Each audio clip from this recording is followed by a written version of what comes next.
My fusion system, fusing 1,000 chickens at the start. Chapter 351, The Fusion of the 12 Golden Palaces. Atlantis. At that moment, Watson was strolling in the underwater kingdom. Even though it was called a kingdom, Atlantis was only a little larger than the floating city of Stanley. It was different from the buildings on the surface. Its architecture had an ancient style. It was similar to a temple. The pillars outside the temple were covered with glowing seaweed and corals that were unique to the ocean. The buildings in the entire kingdom were arranged in a ring-shaped ladder. However, that ladder did not go upward but downward. An altar in the center, pulled by 8 iron cables dozens of meters thick, had a bottomless abyss beneath it. Occasionally, colorful bubbles would appear from the abyss. It was astonishingly beautiful. That is the city where the sea folks live, Atlantis. Compared to the cities on land, it is unique, indeed.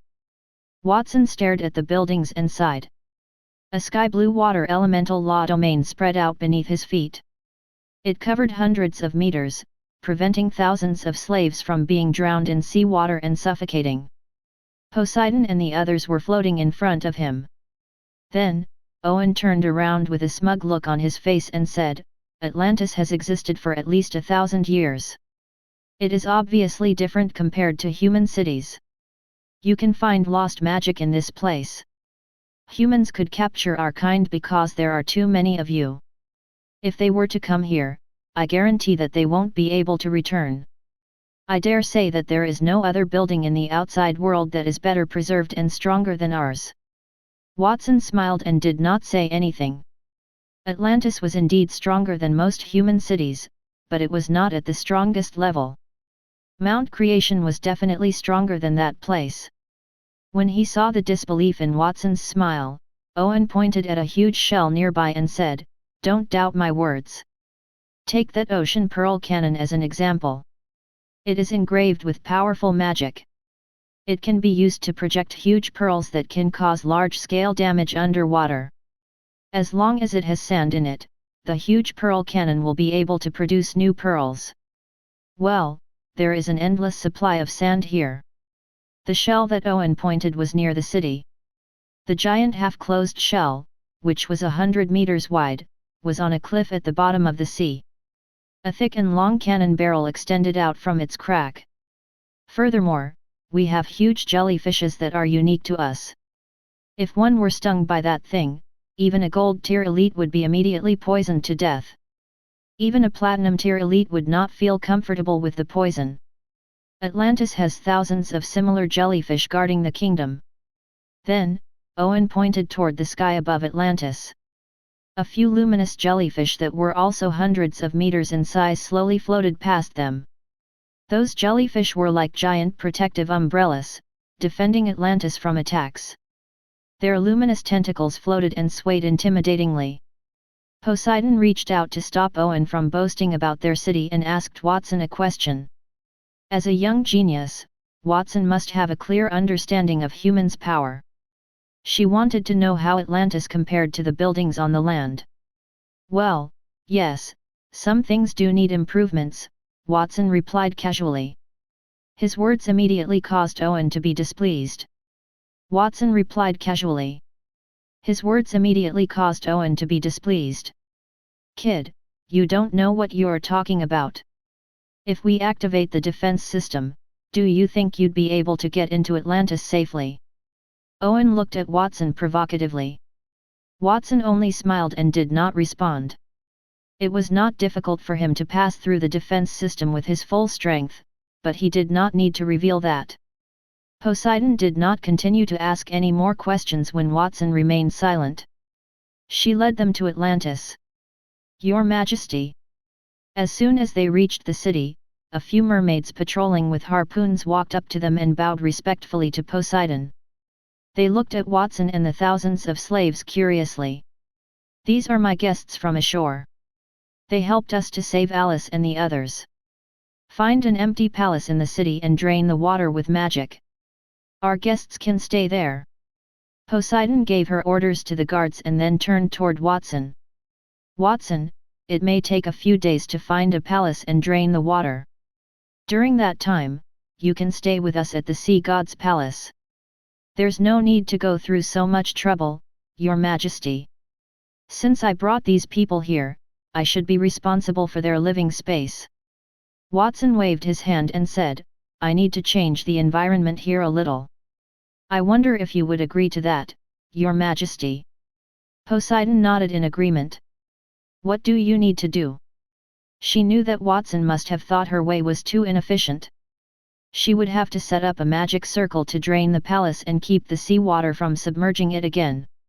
She would have to put a lot of effort into making sure those land creatures could live freely and breathe easily. It might take her a few days to complete that. Did Watson have a better idea? When Poseidon nodded, Watson extended his right hand toward the underwater city. System fusion, activate. Then, the ground within a radius of hundreds of kilometers around Atlantis suddenly changed. It started to shake. The two underwater mountains were the first to shake and collide. The rocks on those mountains were very ordinary. However, during the collision, the two mountains transformed into rays of light that intertwined, turning into an even larger mountain that shone with a black iron luster. The ordinary rocks had turned into black iron tier rocks. That was not the end of it.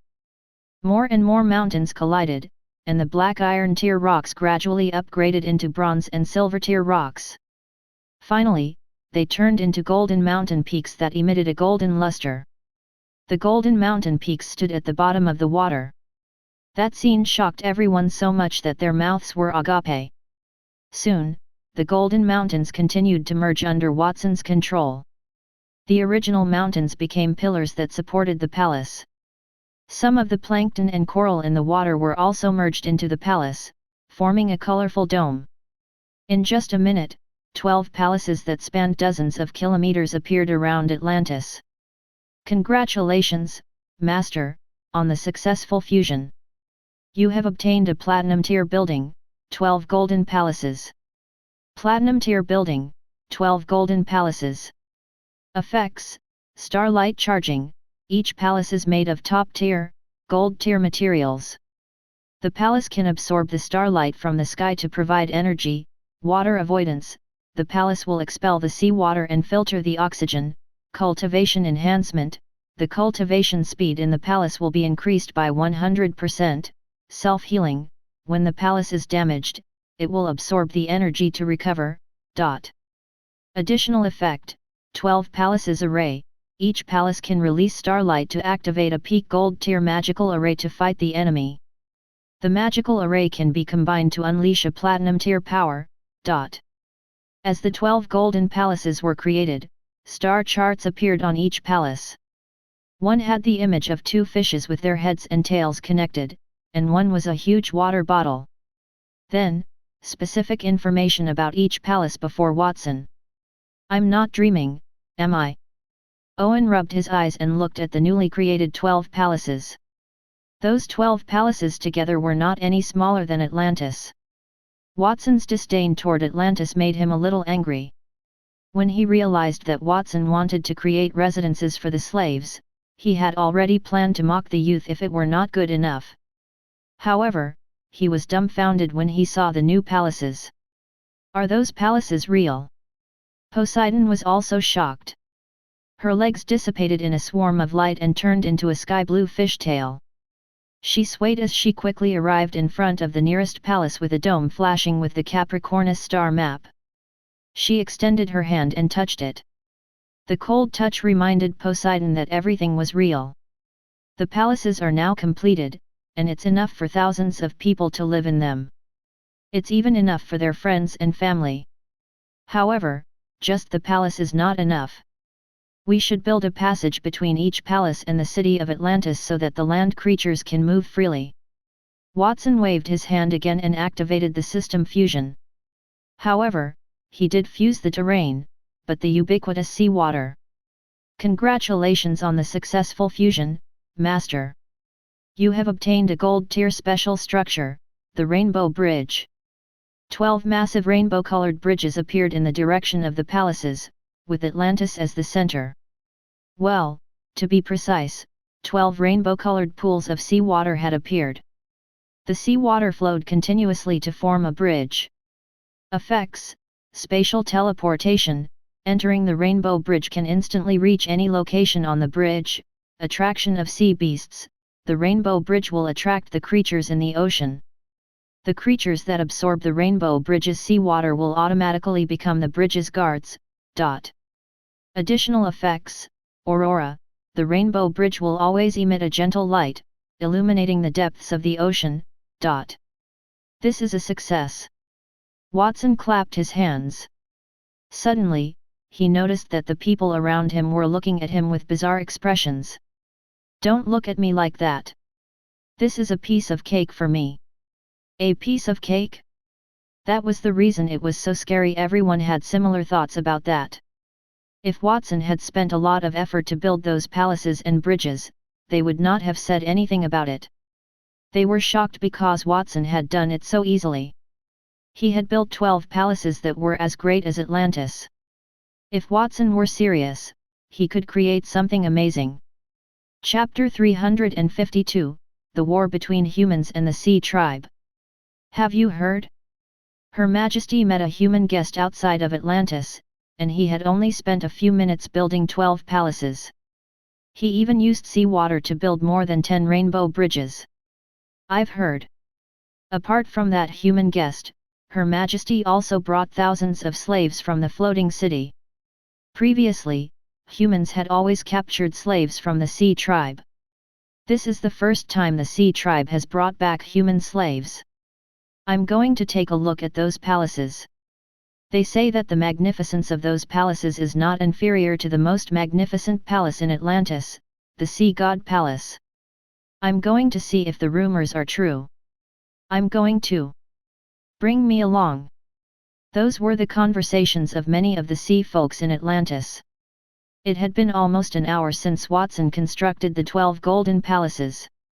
Most of the sea folks had heard that a mysterious guest had arrived from ashore and changed the terrain of Atlantis with a single move. They had placed thousands of slaves in 12 palaces. Many sea folks were curious about that mysterious guest and wanted to meet him. Watson, who had settled the slaves at the new palaces, was invited by Poseidon to the Sea God Palace. "Watson, the Sea God Palace is where I usually live.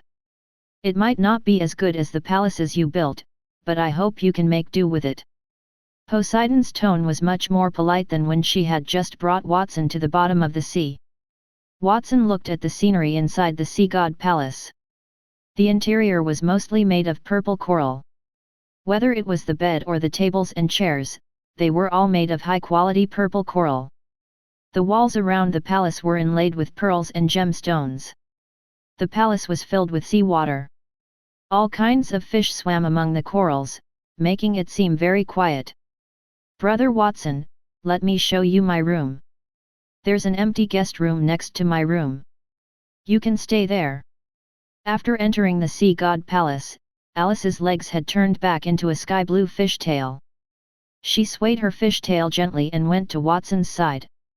She reached out and held Watson's hand. That scene caused Poseidon and Owen's eyes to flicker.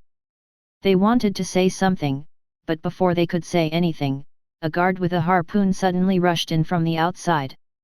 With an anxious expression, he shouted, "Your Majesty, something terrible has happened." "What happened?" The mermaid said hurriedly, "Hundreds of human fleets had appeared on the water surface above us. They're demanding that we hand them the slaves that we had captured from the floating city. I think they are from the Ptolemy family. They had injured many of our garrison guards too. They even said that if we don't let the slaves go, they will exterminate the Sea Tribe today." How arrogant! A few hundred human fleets want to exterminate the Sea Tribe?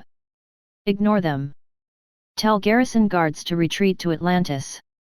Those humans can't do anything from the surface of the sea. If they dare to come down, I will make sure they never leave. Owen snorted coldly.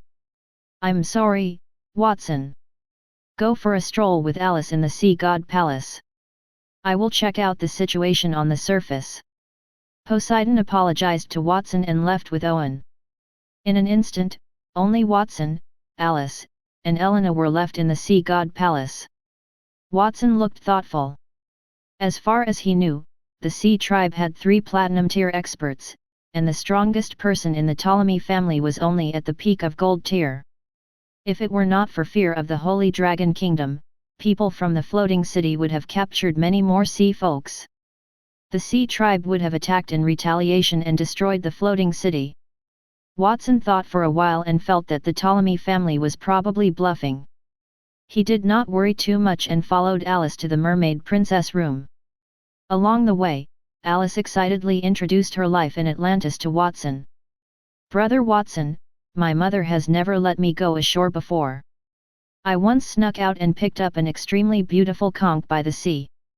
Mother used magic to make that conch into a magical tool that can store sound. I hope that you can say a few words into it so that I can still hear your voice after you have left. Other than that conch, there are also many human things in my room. Those are all birthday gifts from Uncle Owen. Oh, and my birthday is approaching. I don't know what Uncle Owen is going to give me this time. Among all the gifts he gave me, my favorite is a storybook from the human world." Alice talked to Watson excitedly, as if she wanted to tell Watson all her experiences in the past 10 years. Her cute little face was filled with the naivety of a young girl of her age. Watson smiled and patted Alice's hair, which was smoother than satin. He was a little emotional. How could humans treat such a cute girl as a commodity? How could they capture and sell her? However, Alice did not hate the humans because of that. He hoped that the girl would always maintain that mentality. It would be great if different races in this world could coexist peacefully. That was not an easy matter. The hatred between humans and the sea tribe was deep-rooted. Not only were humans capturing and selling the sea folks, but the sea tribe would also kill humans without hesitation if they had the chance. Just like how Owen had saved Alice during the day he had used the sea tribe's platinum tier secret skill to flood the Crystal Palace. He did not care how many people would be killed by such a move. He was the first human to befriend the sea folks and was invited to the sea god palace. He did not know if he could do anything to ease the hatred between the two races. Watson and Alice went to their rooms to rest. Outside of Atlantis, in the ancient and mysterious ocean kingdom, tens of thousands of sea folks armed with harpoons were ready to set off. Apart from mermaids, there were also humanoids with lobster or crab's lower extremities. They were all warriors from the sea tribes, especially those with a crab's lower extremities. They held weapons in both hands, and their lower had a hard shell for armor. They also had 2 giant pincers that looked like they could break steel. "Everyone, be on your alert. Pay attention to the humans that might come from the sea surface at any time. No matter who comes down, we must kill them at the first opportunity we get." Owen had changed into a set of bright silver armor. A longbow condensed from seawater appeared in his hand. There were 3 water arrows on it. It was apparent that he was ready to cast the platinum tier secret skill, the Sea Spirit's Breath. The huge shell cannon on the mountain peaks had opened its half-closed shell. The deep barrel inside was aimed toward the sky. Pearls wrapped in lightning were sent into the cannon barrel, ready to be fired at any time. Tens of thousands of sea folks waited quietly at the bottom of the sea until the sea surface was split open by hundreds of black shadows. "Attention, the enemy is coming." "No, that isn't the enemy." "What are those?" Owen raised his hand.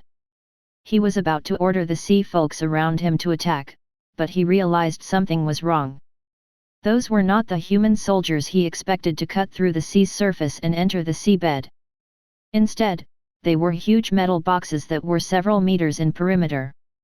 They did not know what was inside those boxes. There might be dangerous things in those boxes. "Everyone, retreat. Let the pearl cannons break those boxes." Owen looked at Poseidon, who was beside him. She took a step forward and ordered the soldiers to retreat. The pearl cannons on the mountain began to condense lightning and shoot out giant pearls one after another. The hardness of those pearls was not weaker than gold tier ores. With the enhancement of lightning magic, the power of each pearl was comparable to a peak gold tier spell. Boom, boom, boom. The cannonball hit the metal chest and immediately shattered it. A ball of fireworks exploded in the seawater, and a giant ball of thick black liquid spread in all directions from the shattered chest. Soon, it flooded into the seawater nearby.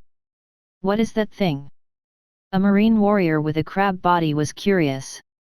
He approached the black seawater, and it immediately stained his harder-than-steel crab legs. They gradually rotted. The marine warrior screamed and tried to retreat hurriedly. Unfortunately, it was too late. The rotten flesh quickly spread to his body. While he was running away, his body expanded like an inflatable balloon and exploded. Ink like blood splattered in all directions and splashed onto the bodies of several marine warriors. Then, their bodies also grew and exploded. Black liquid immediately filled a large area of the sea. Anyone who had contact with the black sea water exploded, creating a chain reaction that caused the sea tribe warriors who had been waiting to retreat. There was non-stop screaming. Run! Those boxes contain highly toxic potions. Don't get contaminated by those things, or we're dead. The sea tribe members retreated frantically while Poseidon and Owen's expressions darkened, especially Owen's. He gritted his teeth as he said, "That group of vile humans use such a despicable move like poison in a fight. I'll make all of you pay the price." He raised the longbow made of water elements in his hand and shot out 3 water arrows. He activated the Sea Folk's Platinum Tier secret skill, the Sea Spirit's Breath. The black liquid that was rapidly spreading suddenly stopped. Instead, it converged toward the middle and turned into black whales.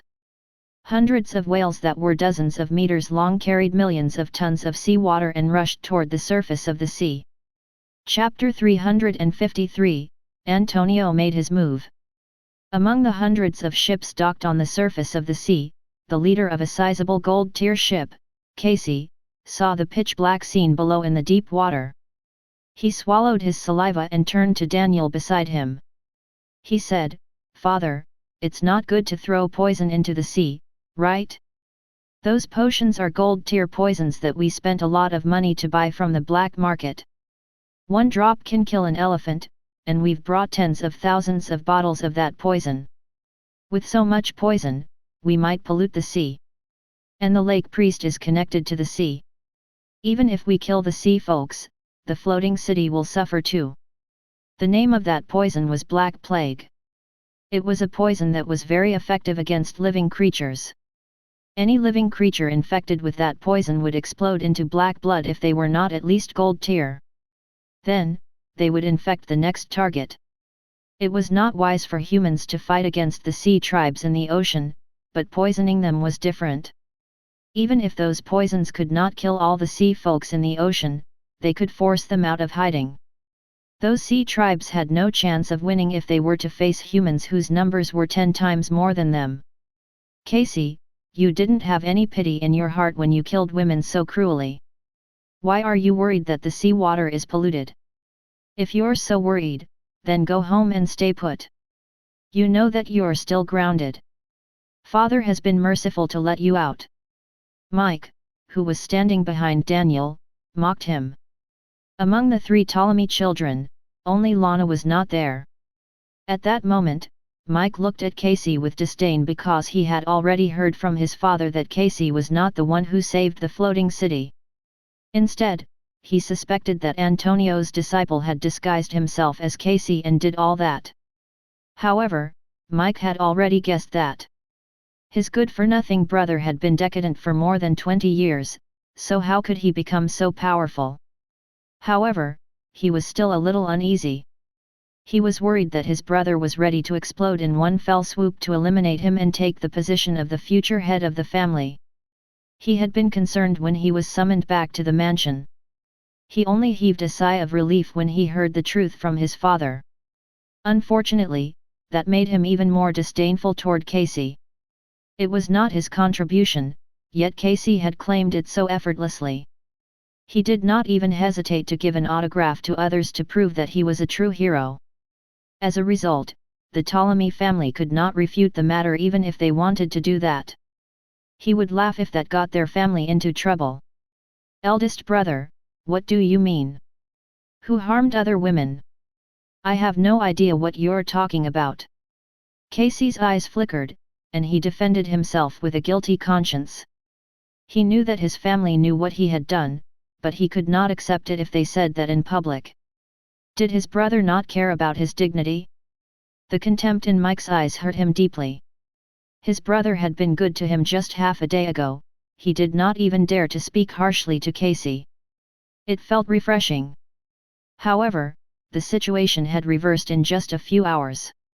The difference was unbearable. It's all that B***starred Watson's fault. If I see him, I'll kill him. Casey glared at the blackened sea. At that moment, Casey was almost sure that Watson was the one who had saved the mermaids and the slaves in the city in his place. Watson was not in the floating city at that moment, so he must be with the sea folks. The Ptolemy family was there to seek revenge against the sea tribe. After all, the sea tribe had attacked the floating city. As the most prominent Ptolemy family in the city, they could not be quiet. On the other hand, they were also there to find Watson. Perhaps it was not Watson who had helped the sea folks. No matter who he was, he would undoubtedly show up in the fight. As long as they could find that person, the Ptolemy family would be able to prove that Casey was not the one who had done all those actions. They were scammed. Casey cursed Watson in his heart.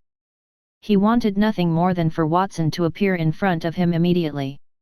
Suddenly, there were ripples in the blackened sea water. Look, it looks like the sea folks are coming.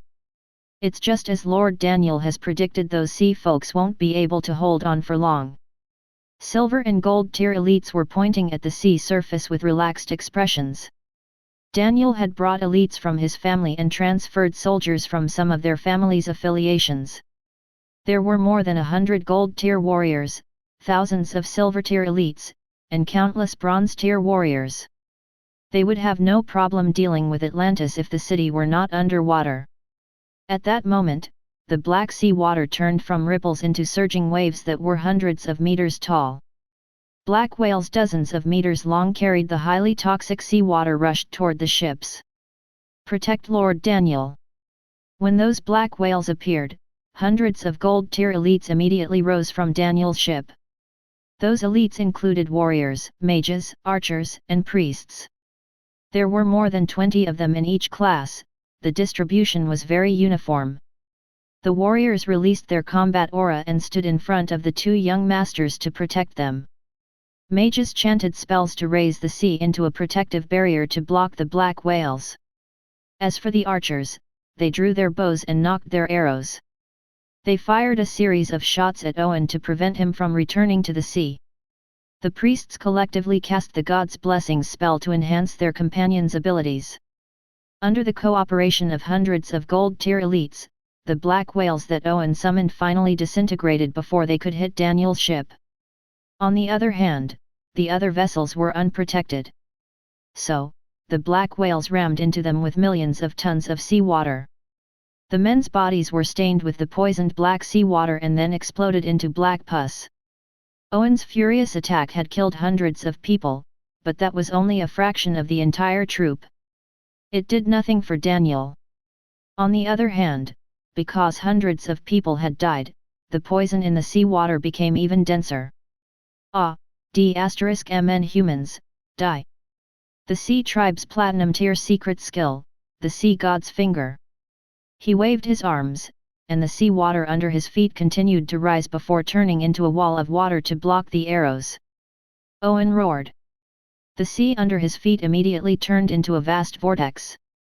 The space in the vortex was constantly pulled as it became unstable, and an illusory finger without fingerprints emerged from the unstable space, gradually spreading upward. That finger was dozens of meters thick. Even though there were no fingerprints on the finger, it had mysterious wave-shaped patterns engraved on it. If the sea spirit's breath was the strongest platinum-tier large-scale spell that Owen had mastered, then that was the strongest single-target spell he had cultivated. The sea god's finger went straight for Daniel's ship.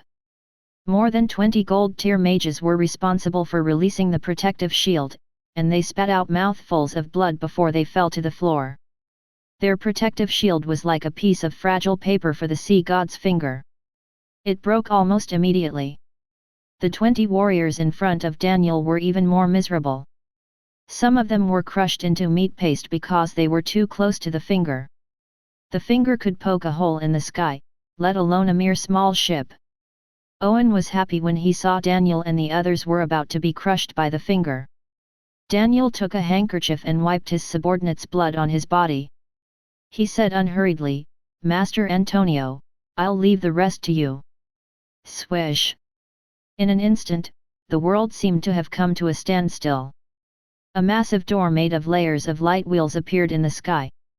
A gorgeous young man with platinum hair and a wooden cane walked out of it. The tumbling waves froze when he stepped on it. The sea god's fingers, which rose constantly, trembled as if they were trying to break free from some cage. However, before the finger could break free, the young man stomped his feet.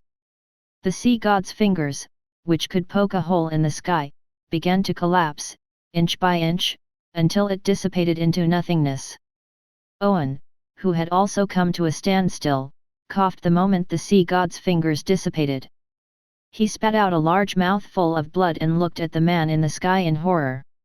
Everything around him also resumed its flow, and the waves began to churn again. "You are Antonio? The greatest mage in the kingdom who has lived for more than 400 years? That Antonio? I did not expect to be so famous.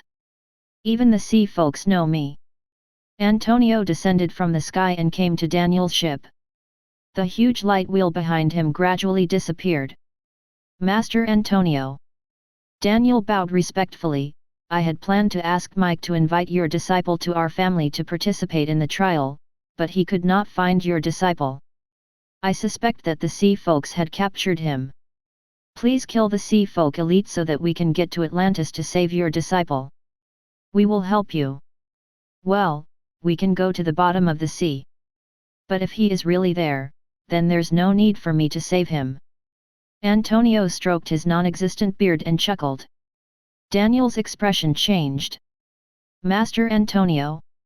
Don't tell me that you sympathize with the sea tribe and don't plan to kill them." The sea folks had 3 platinum-tier elites. The reason Daniel dared to attack that place was not that he had hundreds of gold-tier warriors but because of Antonio. The oldest mage in the kingdom would not care about 3 platinum-tier warriors. At the very least, it would ensure that the sea folks would not threaten him. Of course, other than using Antonio to fight against the sea folks, he also hoped that Antonio would find Watson at the bottom of the sea. That would prove that Casey did not do all those things. He did not expect Antonio to refuse him. Not to the extent of sympathizing with them. "I can help you to get rid of the sea folk in front of you. However, I don't interfere with Watson's matters. I am an open-minded teacher who respects the thoughts of his disciple."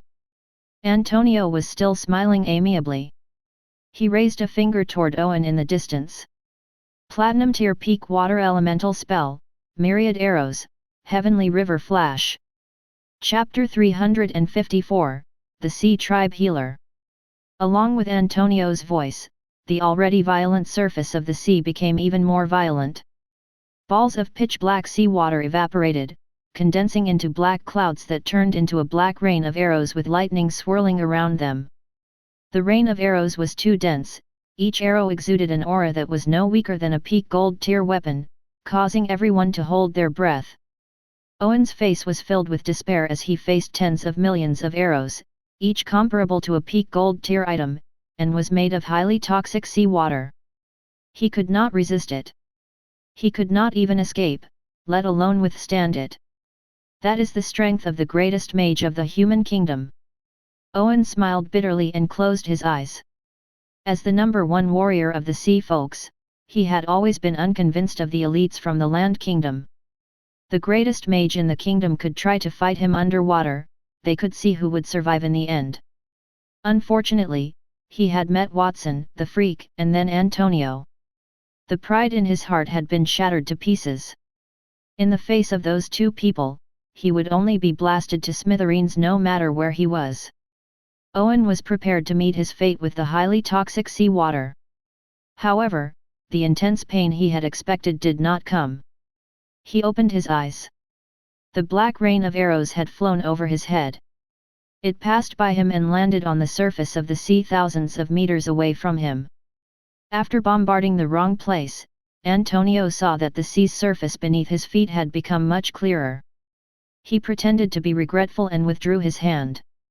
As expected, when one is old, one can't even cast spells accurately. Did he not cast spells accurately? That was clearly done on purpose. Casey cursed angrily in his heart. Antonio's magic range covered thousands of meters. Even a blind man could hit Owen if he came over, but Antonio had thrown his magic to other parts of the water dozens of meters away, so it was ridiculous not to explain it on purpose. What kind of kingdom's greatest mage is that? Why is he like my father? Cassie cursed in his heart again. His father, Daniel, was a protective person. No matter what trouble he caused outside, his father always had a way to clean up his mess. Previously, his father had hired people to suppress some of the women he had harmed. Watson had also caused trouble for the Ptolemy family, and his father had personally led some people to help him settle it. In his eyes, Antonio's actions were the same as Daniel's. Watson had plotted against the Ptolemy family. Antonio knew about it but did not say a word. It was very likely that Watson was involved with the sea folks. Antonio simply found an excuse to release Owen in front of everyone. Since your eyesight is not suitable to use magic, Master Antonio, you can stay here and protect everyone. Leave the rest to me.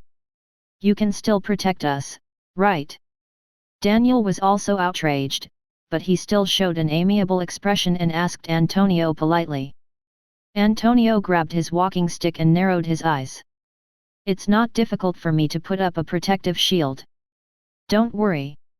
As he spoke, Antonio raised his hand and released a protective shield that covered Owen's body.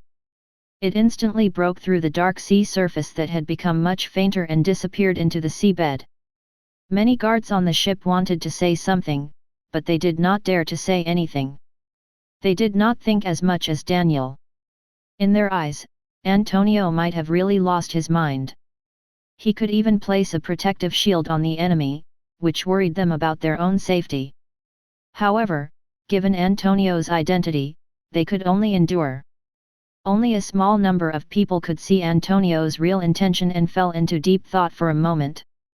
With Master Antonio's help, the sea tribes in that sea area should not appear for the time being. Let's go back, Mike. From tomorrow onward, you have to come here every day to spray poison until those sea folks can't bear it, and they'd have to go ashore. Oh, right, since Master Antonio's eyes are not very sharp, when I return to the mansion, I will invite the best healer in the city for you, Master Antonio. I guarantee that your eyes will be cured. He glared at the sea, which was gradually returning to normal. Then, Daniel said something and signaled the fleet to return. Antonio heard his words and did not seem to understand what he meant. He just looked up at the sky leisurely and hummed a song. Underwater, the sea god palace. Owen, you have to hold on. I have ordered the healers to come here. They will help you.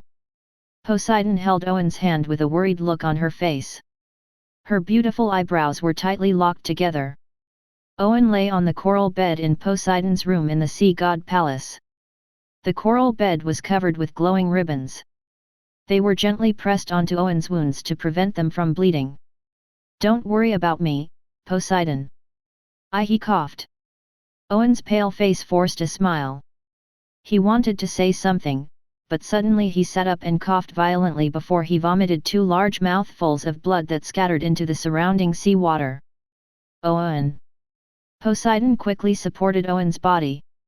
Her face was on the verge of crying. It's okay, Poseidon. If I die, you can bury my body here and then relocate with everyone else. Relocate to a deeper part of the ocean to find a tribe that can accept us. As long as we are far away from the humans, we will not be in danger, even though that will disappoint Alice. I have two regrets in my life. One is Alice, and the other is you. My only wish is to hear you say that you love me before I die. Owen raised his hand to touch Poseidon's face. Before he could touch it, his palm drooped weakly. He had suffered two serious injuries.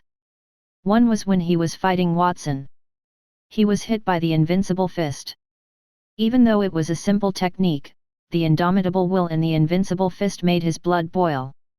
The second time was when he was fighting Antonio. The man had paused time and crushed his platinum tier secret skill, causing him to suffer a severe backlash. The combination of the two types of injuries caused him to be on the verge of death. Owen, you did not let me down. I'm the one who should say sorry. I love you. I've loved you for a long time. Poseidon grabbed Owen's fingers and pressed them against her face as she cried. She and Owen were childhood friends.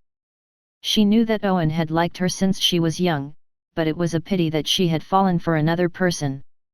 Her husband had been killed in the previous confrontation with the humans, and Owen had been by her side all those years. He had treated Alice as his own child and made up for her missing fatherly love. Owen was about to leave, and she could not hold it in any more. She did not know how Alice would react if she knew about that. Uncle Owen. I heard that Uncle Owen is injured. Where is he? Let me see him quickly. Just as she was worried, Alice's voice suddenly came from outside. Then, Alice rushed into the room and saw Owen lying in Poseidon's arms on the verge of death. Alice rushed forward and hugged Owen's neck tightly. Tears slid down the corner of her eyes and disappeared into the surrounding sea water. Uncle Owen, what happened?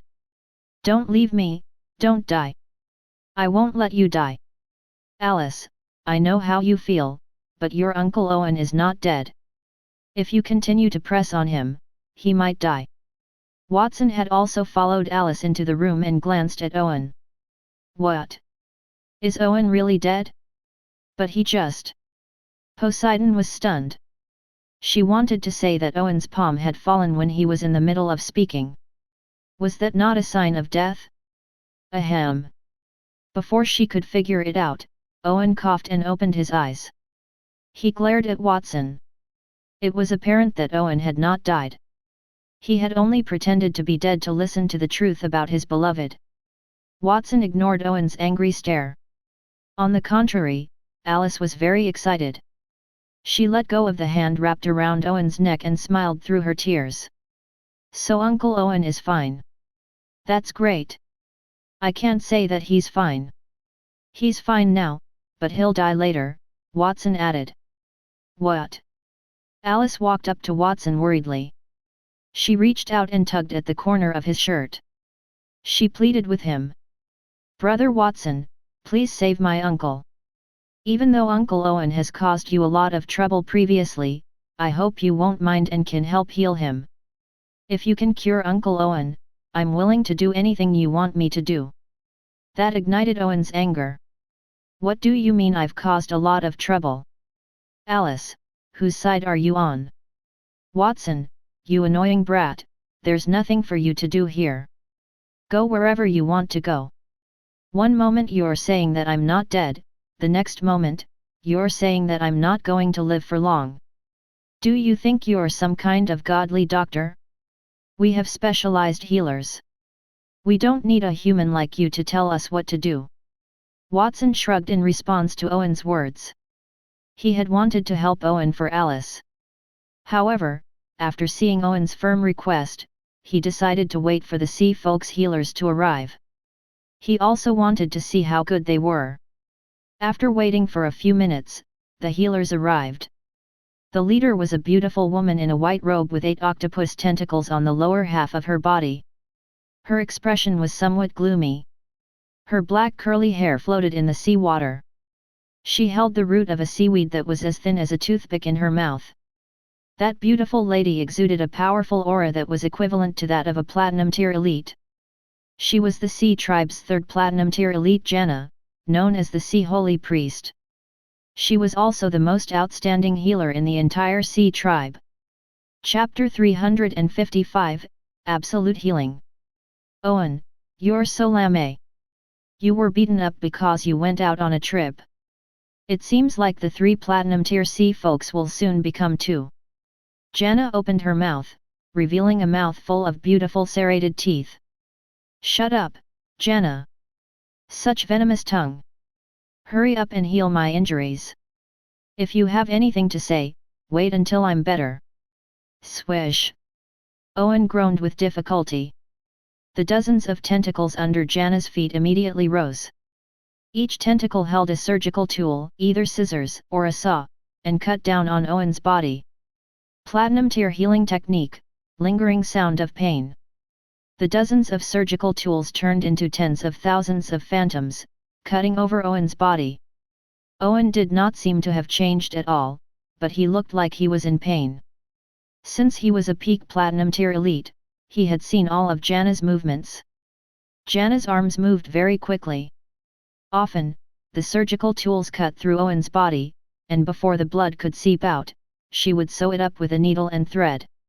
As for Janna's method of treatment, it was very simple, which was to bleed Owen.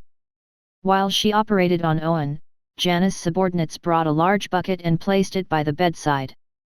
The bucket was filled with bright red blood with a barbaric aura. To the sea folks, blood was the sea water that flowed in their bodies. It was a sacred substance. If that substance were contaminated, the sea folks would get sick. Therefore, changing the blood of the sick was a suitable method of treatment. The healer would prepare clean sea beast blood in advance to replace the blood in the patient's body during the treatment process.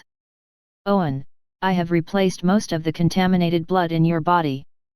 Next, you need to sincerely pray to the sea god and let him grant you a full recovery. Do you still feel unwell? If you feel fine, then I will deal with the sea water around Atlantis. Those despicable humans had poisoned the sea water. Aren't they afraid? After all, the sea is connected to the lake, where they are located. They can't live well even if there are problems here. She put away all the tools she had just used for the surgery. No one knew where she hid them. I feel much better. Owen stood up from the coral bed and stretched his arms a few times. He looked at Watson proudly. What did I tell you? I don't need your treatment at all. We have many good healers here. Wow! As soon as he finished speaking, Owen suddenly knelt on the ground and spat out a large mouthful of blood. His face was filled with disbelief. What's going on? Janna had planned to leave with her subordinates.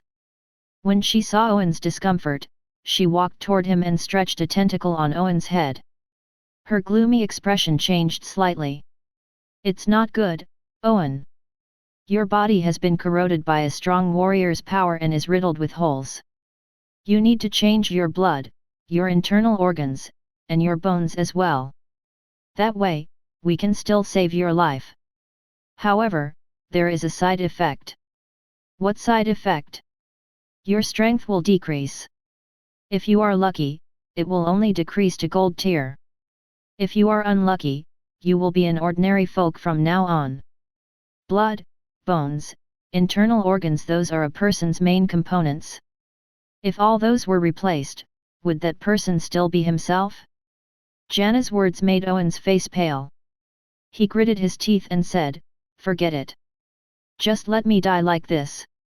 He would rather die as a platinum tier elite than become a powerless, ordinary person. Seeing his companions suffering and unable to do anything, the feeling of powerlessness would make him feel even more tormented. It was not just Janna. Everyone there, including Poseidon, had sorrowful looks on their faces. They could understand Owen's choice. If they were Owen, they would have made the same decision.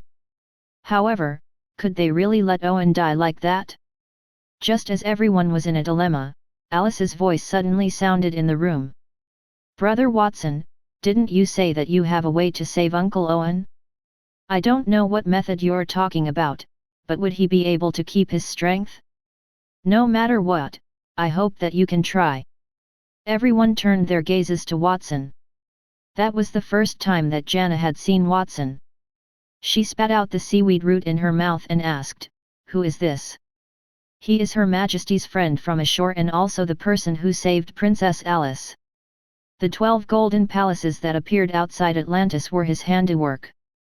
One of the octopus underlings explained it to Janna.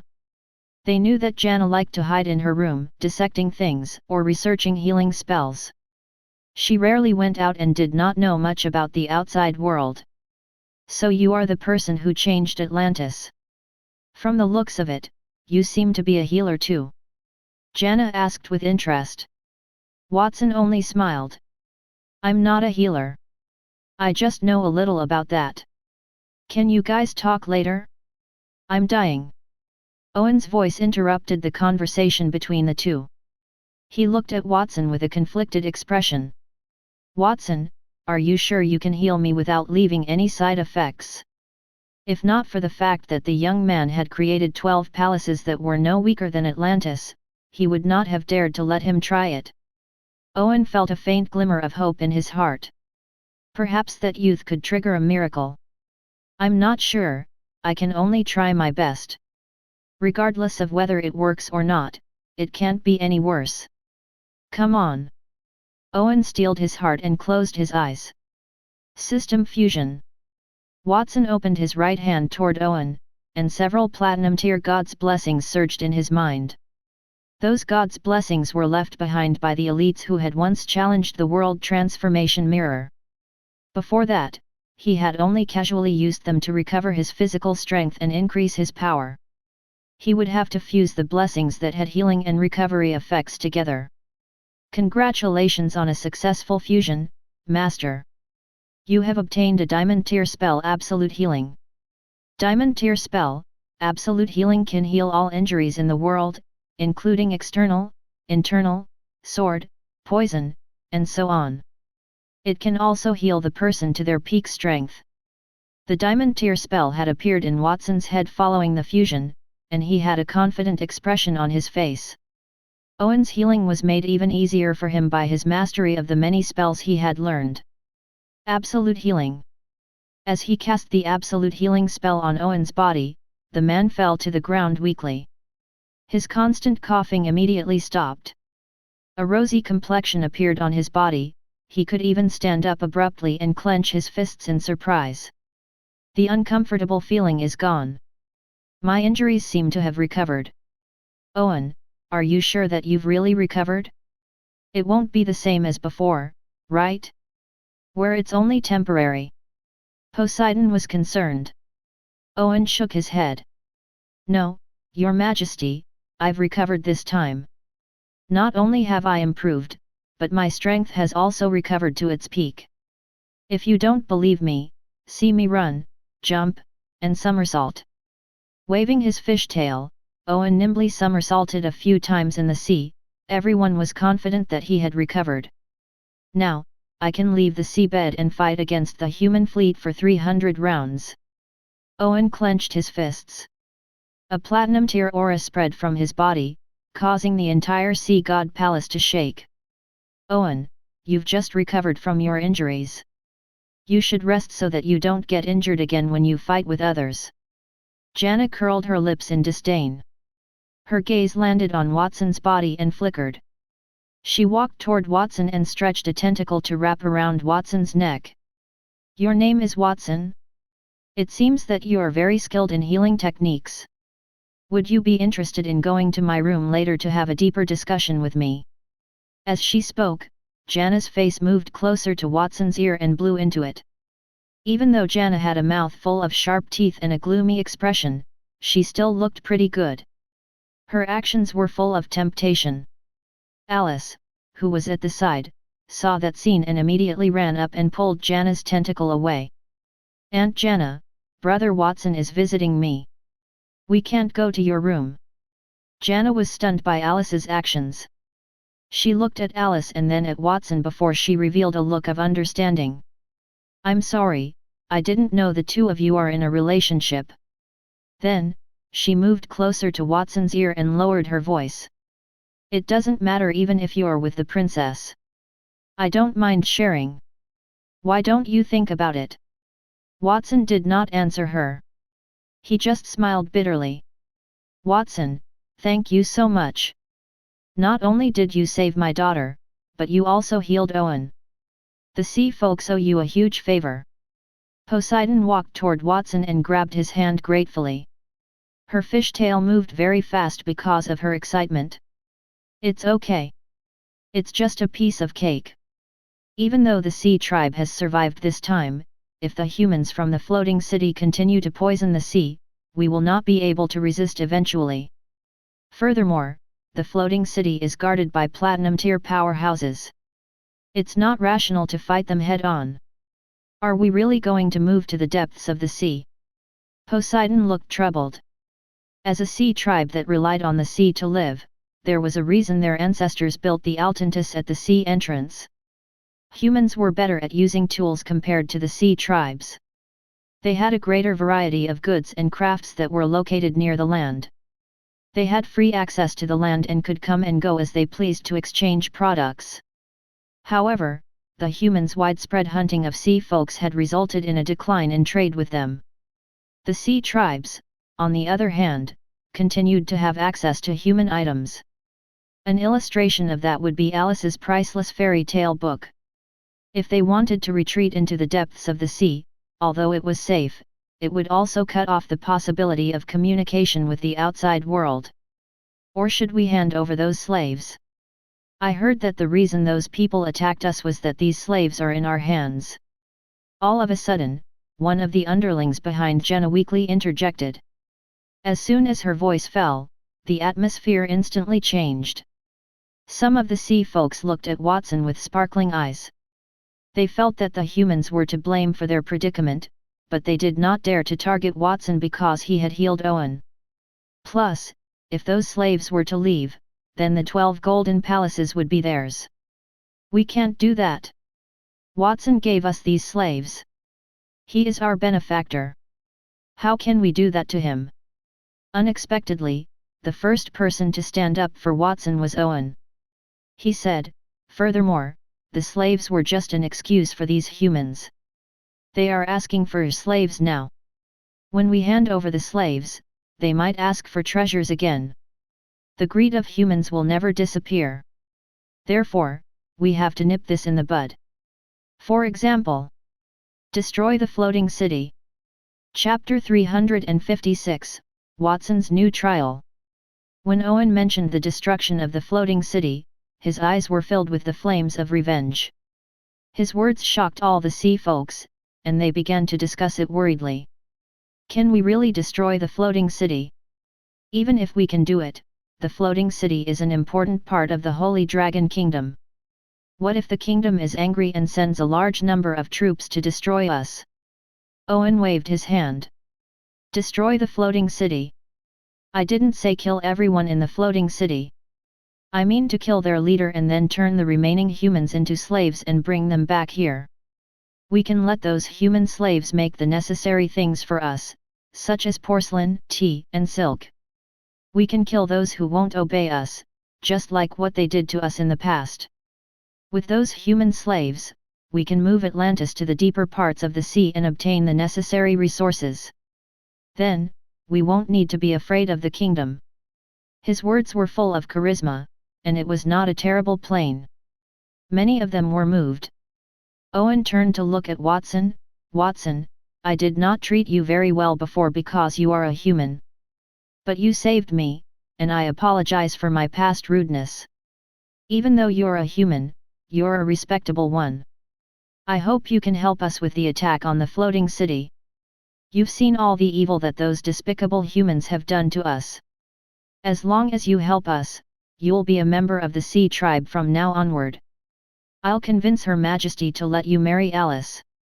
According to the rules of the Sea Tribe, humans were not allowed to enter the Sea Tribe's cities, and they were also not allowed to live with them. However, if Watson married Alice, then it would be different.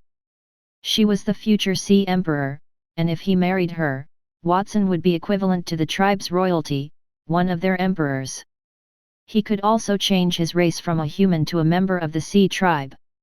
Uncle Owen, don't talk nonsense. I don't have that kind of relationship with Brother Watson. Alice was frightened by Owen's words. She fiddled with the corners of her clothes, and her face was red.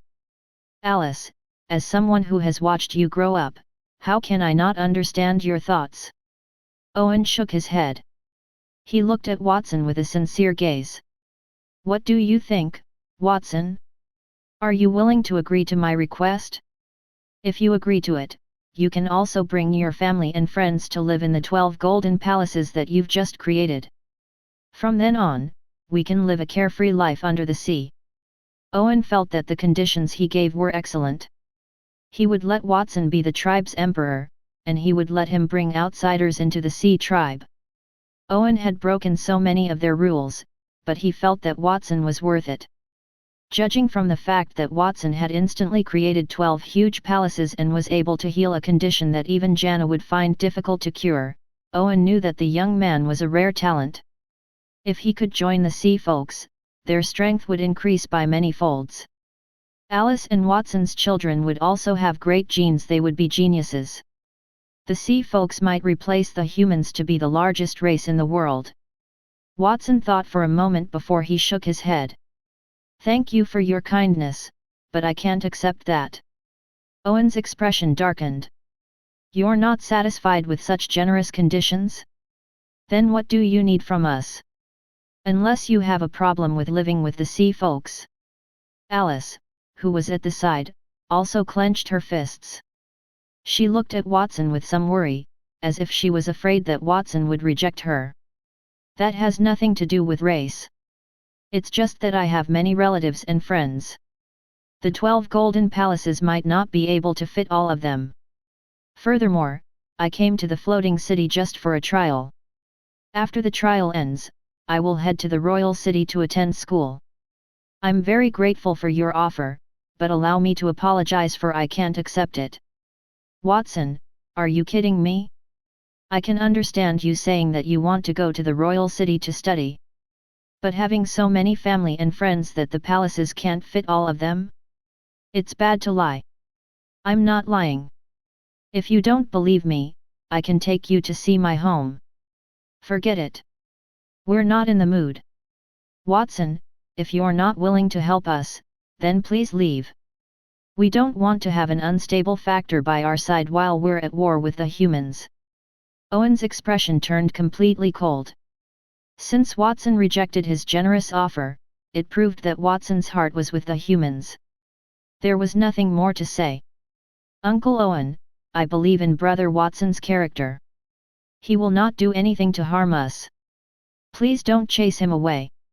Alice walked toward Owen to plead with him, but Owen was unmoved. There was nothing she could do, so Alice went to her mother. Mother, please persuade Uncle to let Brother Watson stay. I'm sorry, Alice. Your Uncle Owen did the right thing. If he doesn't want to be part of the sea folks, we can't let him stay here. We should not even let those slaves stay. Young Master Watson, it seems like I can't discuss the treatment with you. If you choose to stay here, I can let you experience a special service. The tentacles under Janna's body squirmed non-stop. One by one, surgical tools rose. Her face was filled with regret, causing Watson to smile bitterly. Thank you all for inviting me to Atlantis as a guest. After I leave, I will try my best to prevent the Ptolemy family and the people from the floating city from harming you. After bowing to the sea folks in front of him, Watson hesitated for a moment before turning around and leaving. Alice threw herself into her mother's arms. She cried, and the tears fell to the ground with a crisp sound. The tears that flowed out of the corners of her eyes froze before falling to the ground. They turned into milky white, crystal clear pearls. Poseidon patted her daughter's shoulder. She looked reluctant. Alice, forget about him. Watson is still a human, after all. You won't have a good ending with him. Alice, there is no time for you to be sad. We have to think about how to destroy the floating city. Don't worry. Watson doesn't want to join the sea folks because he has a natural sense of superiority as a human. If we destroy the floating city and let him see how his companions fall into our hands, we will see how he can refuse the offer. At that time, I will personally tie him up and bring him to you." The corners of Owen's mouth rose as he spoke, seemingly full of confidence. It was already afternoon when Watson returned to the hotel. As soon as he entered the hotel, he saw a short-haired woman rush out and hug him. "Young Master Watson, you're finally back. I heard from Master Antonio that the sea folks had captured you. I was worried about what would happen if you did not come back. Why would I do that? It's so boring there. Plus, I can't part with you, Nightingale, and my other companions." Watson patted the girl's hair playfully, causing the girl to raise her head in dissatisfaction. "You look good, young Master Watson. They must have treated you well.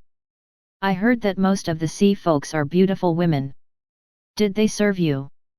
"They wanted to, but I rejected them." Watson recalled the tentacles on Janna's body and Alice's reluctant look. He shook his head. "Forget it. Let's not talk about that. I'm going to see Master. I wonder where he is now." "Master Antonio is sunbathing on the roof." Watson teleported to the roof and found Antonio on a rocking chair with a sun hat on his face. His body swayed gently with the chair, he looked very relaxed.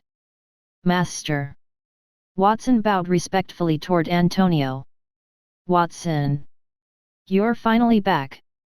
What do you think about your trip to the Sea Tribes?" The Sea Tribe has a unique ecological environment and living habits.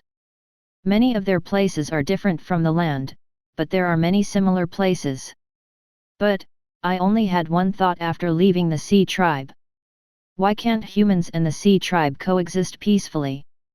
Obviously, the Sea Tribe did not take the initiative to invade the land. Why would the floating city's noblemen always capture the Sea Tribe as slaves? So that hatred can grow. Benefits can drive people crazy. Furthermore, Watson, do you think that if the position of the humans and the Sea Tribe were reversed, they would not capture the human slaves? Not necessarily. There is a very philosophical saying in the kingdom that non-humans have different hearts. The strong would always have the right to set rules and take those rules for granted. The Sea Tribe is oppressed because they are not strong enough. If they are strong enough, then they will resist the humans. Perhaps they might be even more radical than the humans. In fact, the Sea Tribe is already prepared to resist. Soon, the floating city will be filled with rivers of blood. Is there no way to stop the war between the two races? There is, and it is very simple. Antonio took off the sun hat on his face and revealed a meaningful smile. As long as you can convince the two races and make them strong enough. Watson, do you think you are strong enough? Watson pondered for a long time and then smiled. Yes, Master, I'm strong enough. Since you think so, I'll add one more item to the test: prevent the Sea Tribe from starting a war with the humans, and you need to find a new order for them. If you can't do it, you'll be severely punished. Don't worry, Master. I will not let you down. By the way, Master, the phrase, non-humans have different hearts, that you just said sounds very familiar to me. I wonder which philosopher in the kingdom had said that. Antonio pointed at himself with a smug expression. Me, of course. Chapter 357, 10,000 Clones. Young Master Watson, that is the location of the sea god's trident. It is also the place where you will participate in the trial. Mike led Watson to a secret house in a small alley in the Crystal Palace. Following the house down was a small secret room. Half a day ago, the Crystal Palace had just been severely damaged, but nothing seemed to have happened here. The wall covered by magic was still smooth, and there was a sentry post every 10 steps. Half an hour after Watson and Antonio talked, Watson immediately went to the Ptolemy family. He told them that he would participate in the trial, and the Ptolemy family sent the eldest young master, Mike, to bring him there. Even though Mike knew that Watson was the one who replaced Casey, he was still polite toward him. After all, Watson was Antonio's disciple, and his strength was not bad at all. He could not afford to offend him, so he did not mention that. After Watson replaced Casey, his brother had become trash in his father's eyes. Watson had helped him, so he had a good impression of the young man. When young Master Watson enters that place to train, guard it well to prevent anyone from disturbing him. Otherwise, if anything happens, I will teach you a lesson. Yes, young master. We will guard that place well. The guards took a step forward nervously. Their bodies emitted a gold-tier aura as they straightened their backs. Nodding in satisfaction, Mike led Watson to the front door of the basement and fiddled with the complicated lock on the door. That is the most important place for our family. Just the entrance alone has 9 layers of protection. It is magic that only enables those from our family's blood to enter. I guarantee that no one will be able to access this place. Is that so? While Mike was working on the 6th layer of the password, Watson pushed the door in front of him. His magic unlocked the subsequent layers of the password. Isn't it open? As Watson spoke, the door opened with a creak. Mike grumbled in his heart. The door was not as safe as his father had said. He would need to ask his father to strengthen the password again. He would make the 9-layered password into one with 99 layers. As the two entered, the scene in the secret chamber appeared in Watson's eyes. There was a long staircase extending to the front of the secret chamber. There was an endless abyss under the stairs where a sky-blue trident floated in the air. The trident was wrapped in a golden dragon-shaped sculpture. It emitted a flickering light as if it was breathing. As it breathed, the sea water below continued to rise and fall. It was poured into the black holes on the walls around the abyss in an orderly manner. The holes on the walls were densely packed and varied in size. At a rough glance, there were at least 1 million of them. Those holes were all the underground waterways of the floating city. The ends of all the waterways were connected to that place. Young Master Watson, aren't you surprised that the operation of the floating city is all dependent on a platinum tier item? That is inevitable. I felt the same when I first came here. A platinum tier item can provide an endless supply of energy for an entire city. If there were more such items, it would not be impossible for the entire country to become omnipotent. Mike cast a burning gaze at the sea god's trident, his face filled with pride.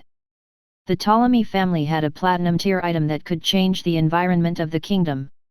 What an honor it was! Young Master Mike is right.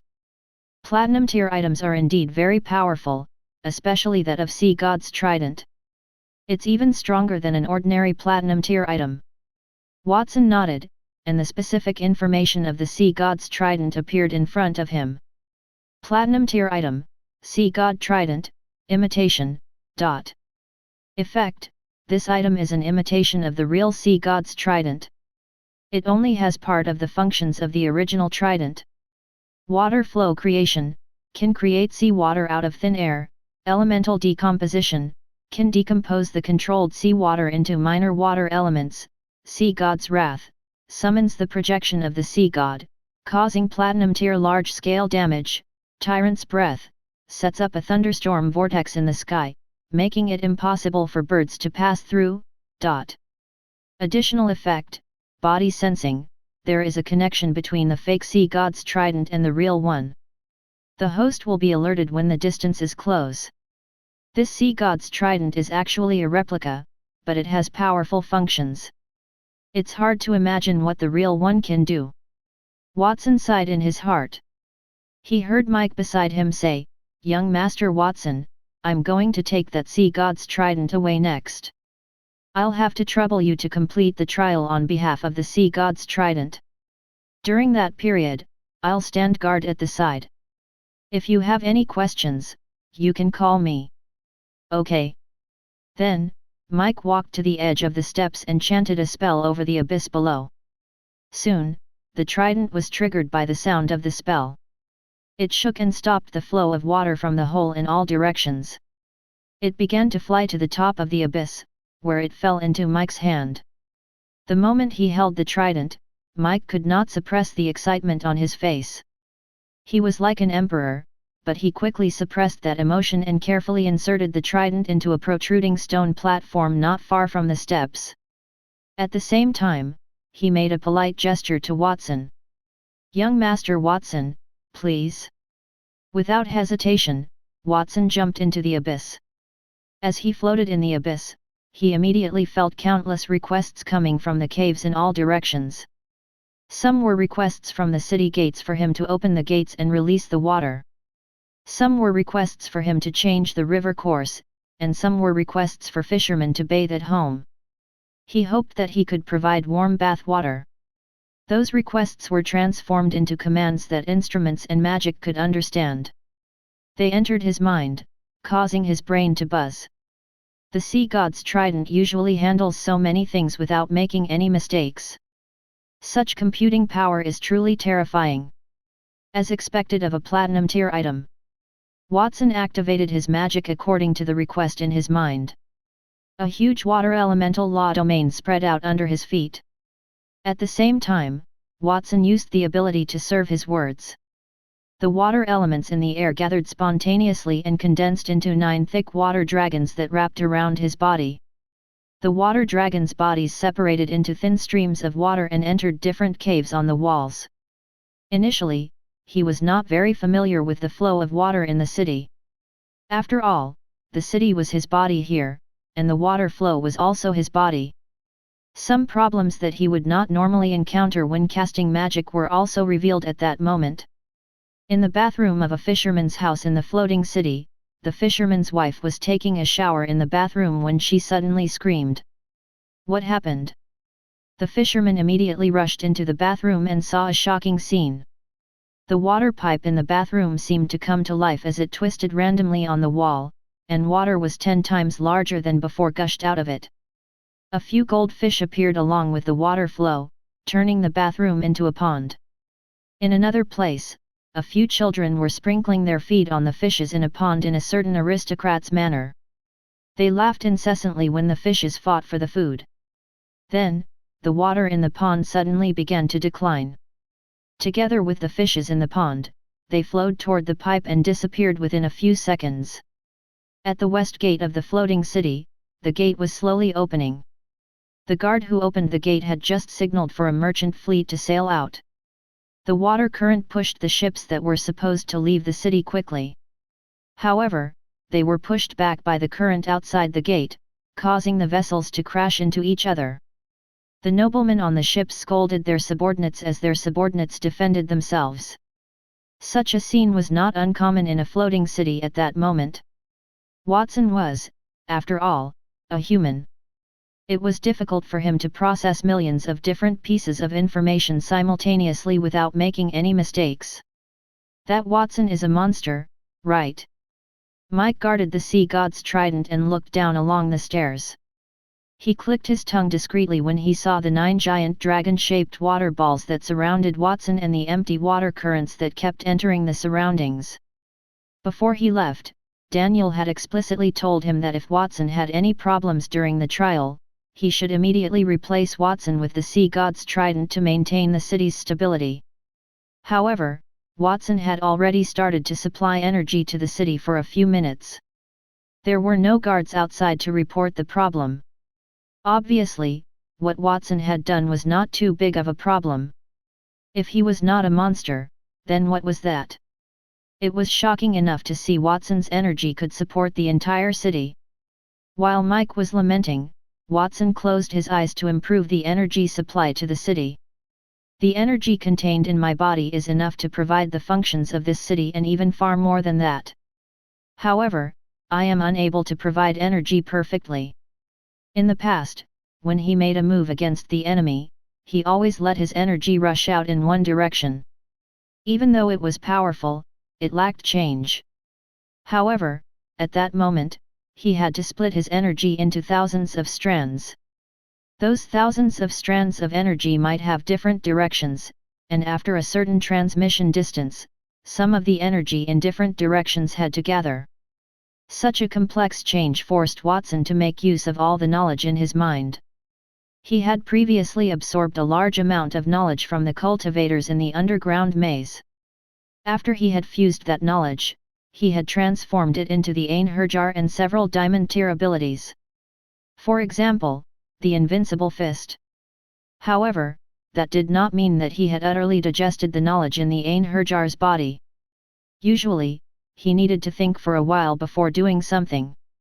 However, at that moment, to support the entire city by himself, he had squeezed out every bit of knowledge in the Einherjar's body and gradually fused it into his body. As he fused it with his ability to control the water flow, it significantly increased. The Einherjar's body contained the experiences of millions of cultivators, and those experiences included all kinds of methods to purify energy. All the helpful knowledge was fused into Watson's system and turned into his own. As a large amount of information poured into his body, it was continuously fused and upgraded. At one point, the accumulated knowledge reached its peak, forcing him to open his eyes. He spat out a few words. 10,000 clones. Chapter 358, Not Very Safe. Having a myriad of doppelgangers was an additional ability of the Einherjar's body. It allowed Watson to release his counterpart, who possessed half of its owner's power. Watson had never used that ability after obtaining it because the doppelganger would be useless in a one-on-one fight. If Watson had to control his doppelganger in a large battle, he might as well spend his energy creating a few large-scale spells. Those were all his previous thoughts, but he had changed his mind. The current he was controlling was like his doppelganger. He was controlling the current to separate and fuse. It was just like how he controlled his doppelganger to do different things without interfering with each other. With that realization in his mind, Watson activated the system fusion with all the knowledge he comprehended.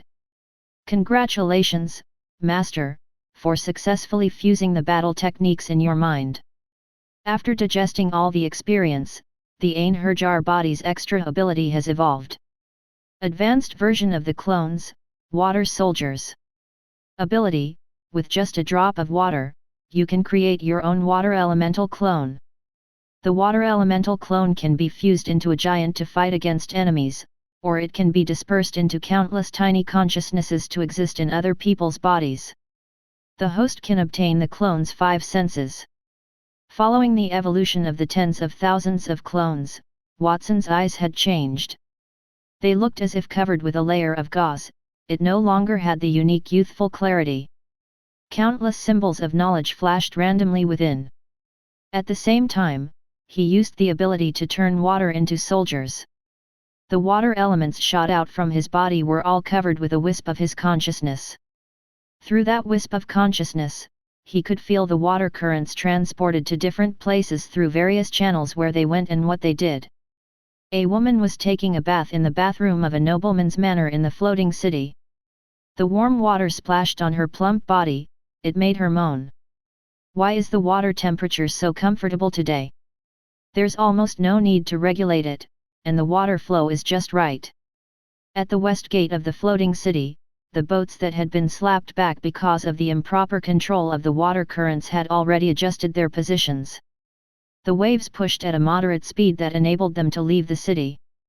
Many of the merchants on the boats had surprised expressions on their faces. Usually, when we leave the city, the rapid river water will always wet our clothes. Why is the surface so calm today? The speed is not slow either. The direction of the water flow affected by Watson's mistake had been corrected.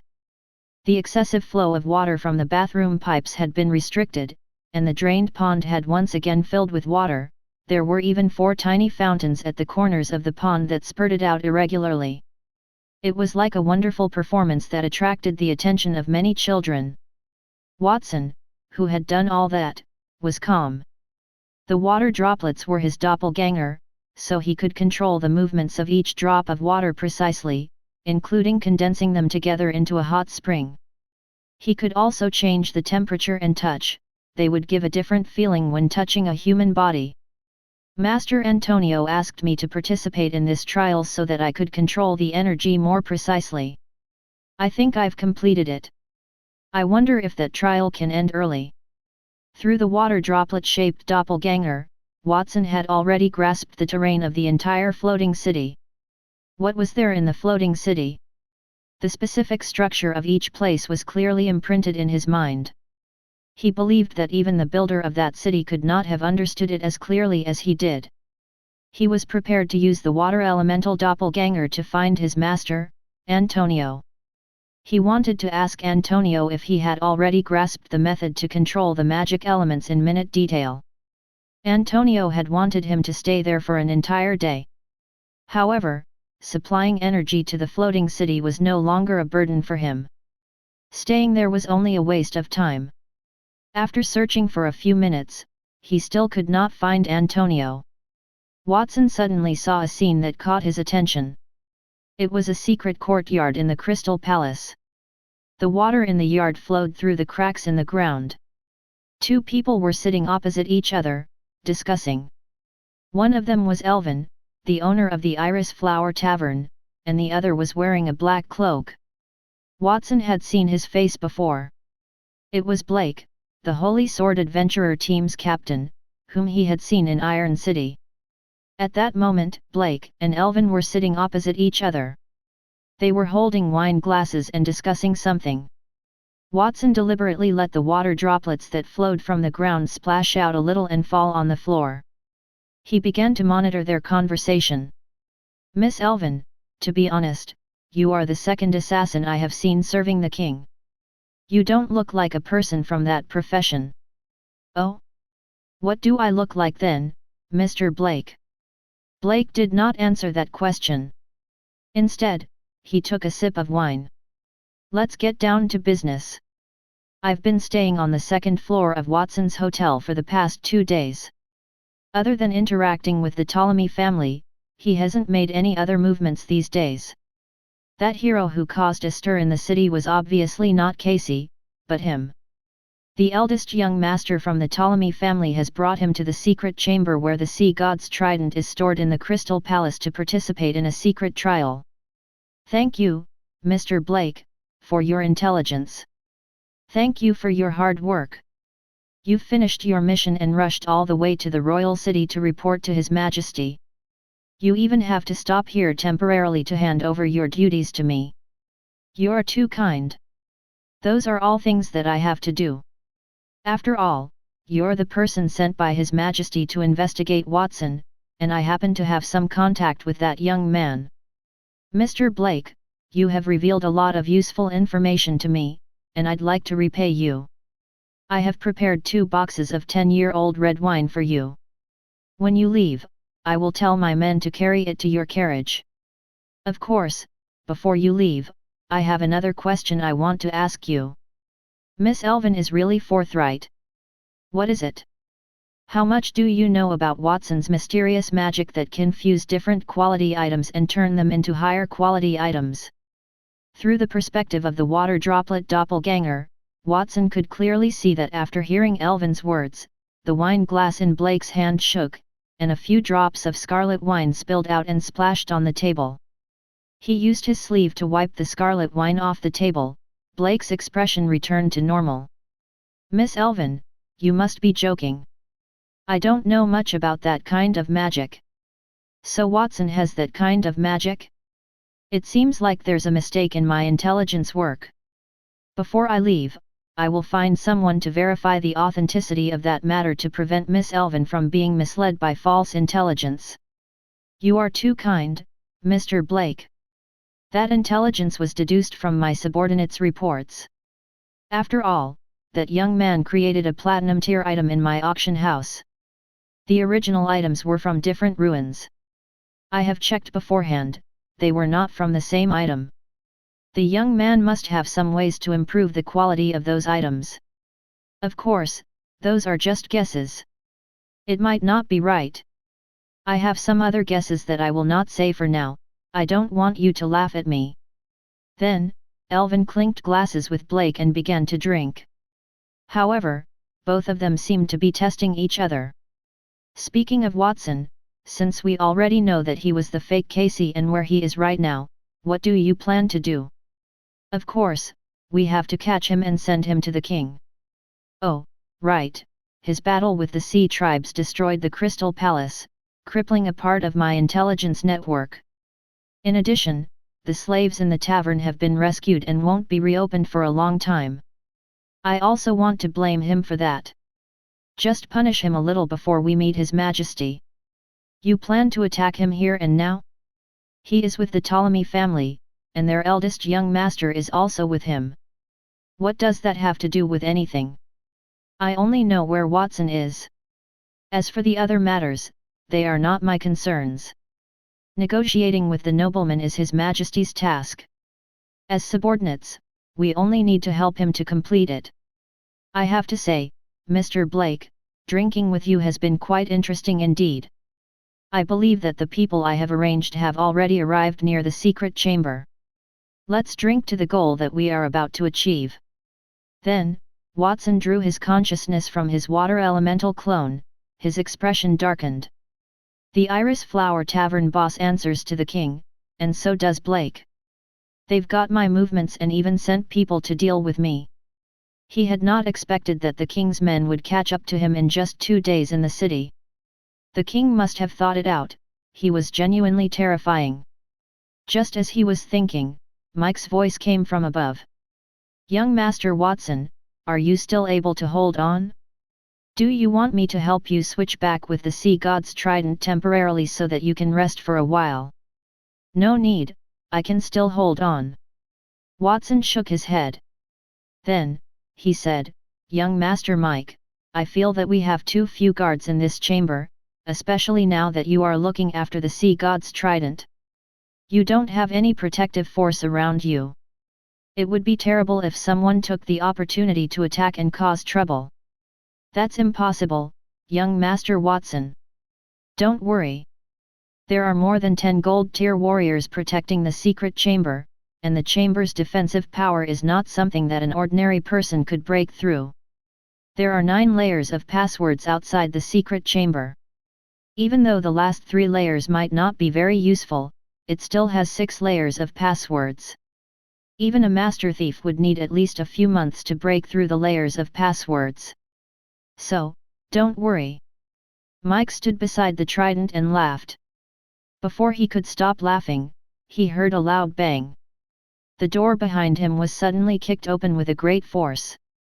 The door broke into pieces and landed at his feet. He immediately stopped laughing. Chapter 359, Severed Fingers Gang. A group of people in black clothes and clown masks rushed in from behind Mike. There were more than 100 of them. 2 leaders in clown masks were carrying 2 Ptolemy family guards who had been guarding the door. The 2 gold-tier guards' faces were covered in blood. They were on the verge of death. They were spitting out a few words toward Mike with incredible difficulty. Young Master Mike, quick, run! Pfft! The clown-masked man pierced those 2 guards' chests with his bare hands before the guards could finish speaking. Their bodies fell onto the ground with unwilling expressions immortalized on their faces. Who are you? What are you doing? That is the Ptolemy family's secret chamber. You could not have entered it without the password. Did my foolish brother leak the password to you? Did he send you here to harm me deliberately? Mike protected the sea god's trident with one hand behind his back as he pointed at the people in front of him with the other hand. No one responded to his question. The clown-masked leader stepped forward and extended his white-gloved right hand toward Mike.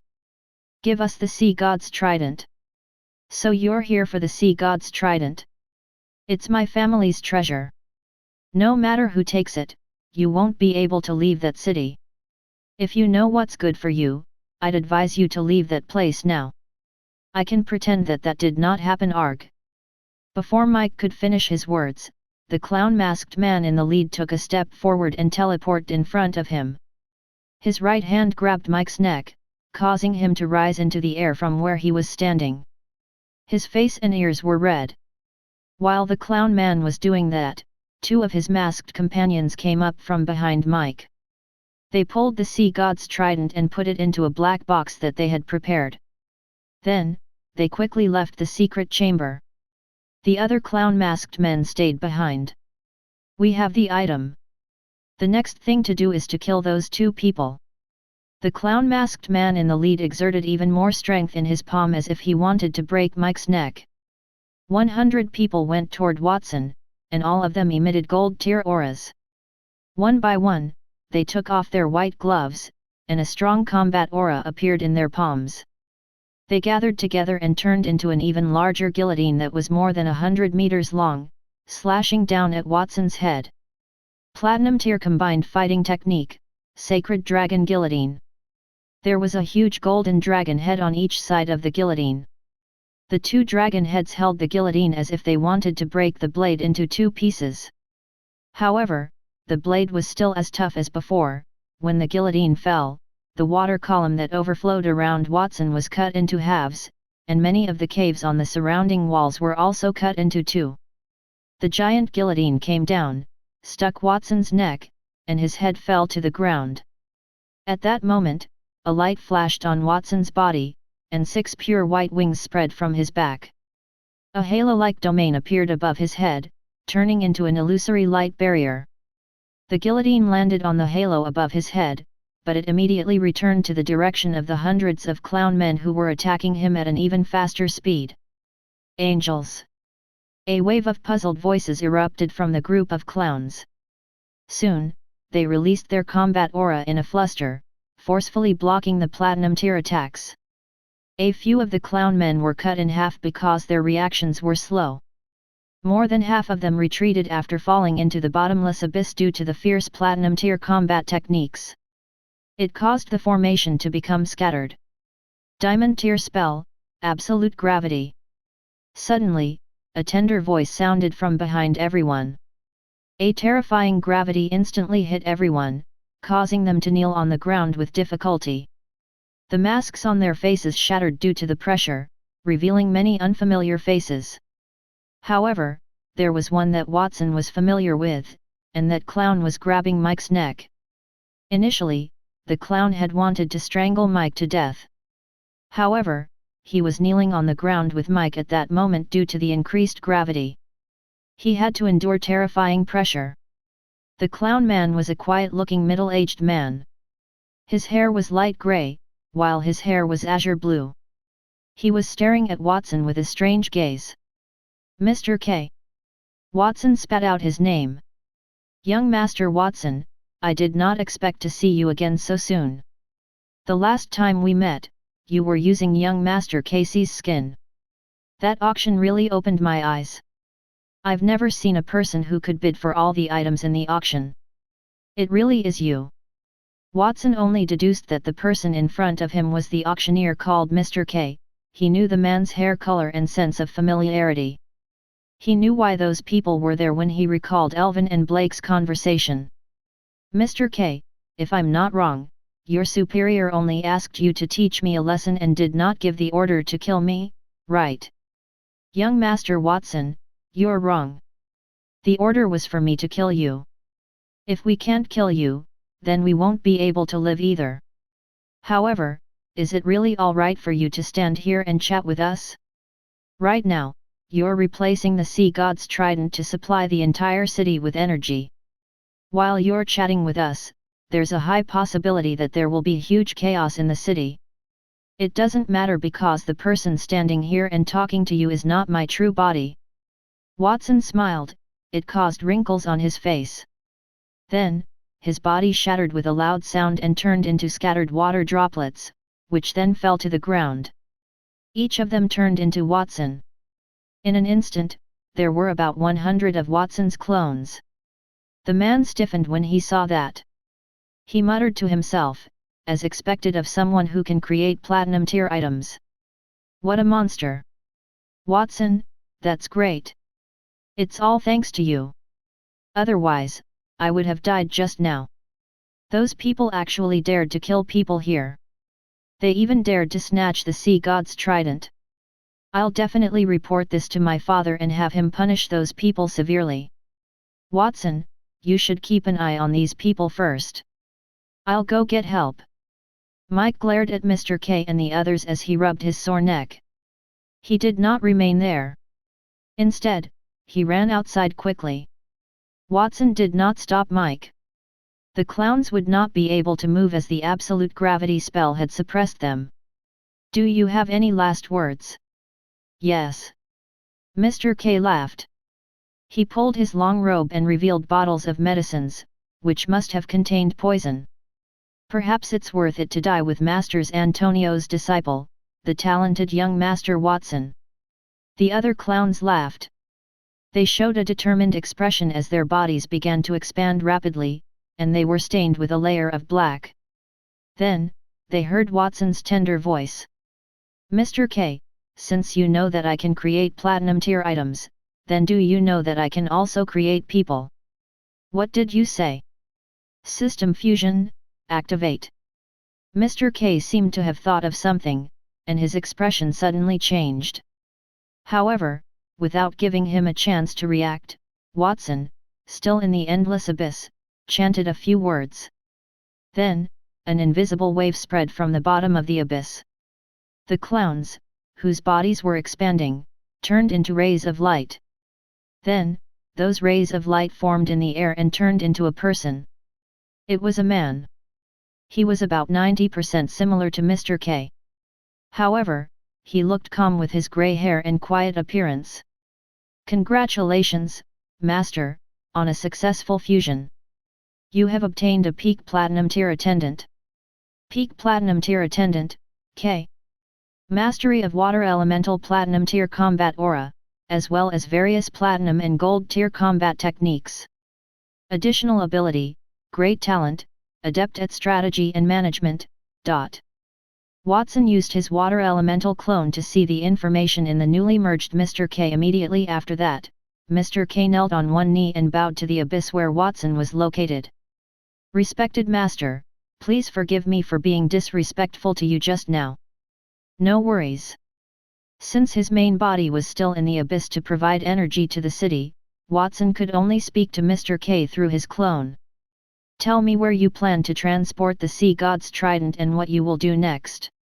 We will transport the Sea God's trident to a secret stronghold belonging to the Severed Fingers gang.